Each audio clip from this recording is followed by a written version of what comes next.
Hey, I'm Jeff the Junk Seller, and this presentation is going to be about my attempted recovery of stolen property. This will be part two. There's another video related to this that I did about 2 weeks ago.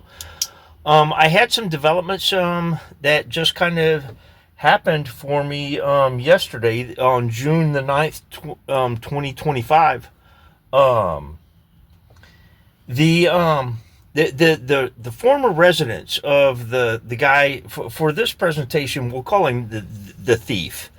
He's got a number of names. I'll put them on the screen here for anybody that wants to look into it or may know about it. But the guy, he used to live out on Country Club Drive here in Canton, and I have several people out there. I contacted them and let them know about this guy when he lived out there. He's on a couple of registries, crimes against children, that kind of thing. But he's also a thief and a prowler. He comes out to the market. He and his son were well known for coming out here and stealing stuff.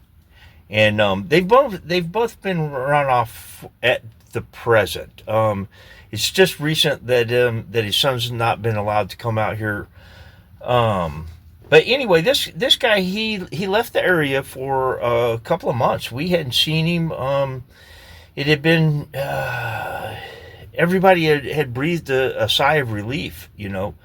But there are neighbors around his previous residence that notify me whenever there's any untoward activity or whenever he shows up. And they took some photographs for me, and they were sending me information as soon as stuff was happening over there. And I went out there and I did a drive-by. I just like for them to know that I know. And some of the photographs that I got were of a pickup truck that was there, and I had that photograph in my phone, and I'd studied it so that I was be on the lookout for it. It was somebody that it wound up being somebody that I know, and I staked out the thief Mike's storage unit, expecting him to come to his storage unit to pick up some stuff, or either to put some stuff in there, and I see this truck drive by that I'd been given a photograph of. So I start tailing the truck. Now, the truck goes and delivers Mike's son to a place called the Mountain. It's they got little cabins over on this mountain. It's here in Canton. They got some kind of market thing that goes on over there. But his son, I don't know. He doesn't have the ability to pay rent, but somebody is paying his rent for him over there. And I suspect that it's so that he can rob somebody that's nearby over there. They're giving him a base of operation. But anyway, this guy that drove by, he had a hang tag hanging from his mirror. He's a vendor out here. So I went and asked a friend. I showed him the truck, and I asked him if he knew who drove that truck. And I got a message came from one of the people over by the guy's former residence, and said that a couple of guys were out there and they all had big beards. And at that moment, I knew who it was. And it's the Greg Gray guy. Now, it's kind of odd because I met Greg Gray at his residence on McDonald Street, East McDonald Street in Mineola, Texas, during the Highway 80 sale. He had a bunch of ephemera. I found out he was a dealer here at Canton, and I warned him about the thief. And he told me, I gave him all three of the guy's names, all of his aliases, and this guy told me that he didn't know who I was talking about. He pretended that he didn't know who they were. So I go and I find it peculiar that this guy had been missing in action around here for maybe 3 or 4 months. And the day that he shows back up at his former residence, this guy that doesn't even know him was over there and giving his son a ride away from that location. Well, I went out to his place, Greg Gray's place in Mineola, to spot the truck to make certain that that it indeed was the truck in the photograph, the truck that I had witnessed delivering Vincent and some young girl that he's running around with to the mountain. And sure enough, it's the same vehicle. And there was some woman sitting in a car out there with the running lights on for hours. I think she was pretending to be a lookout or playing position to look out.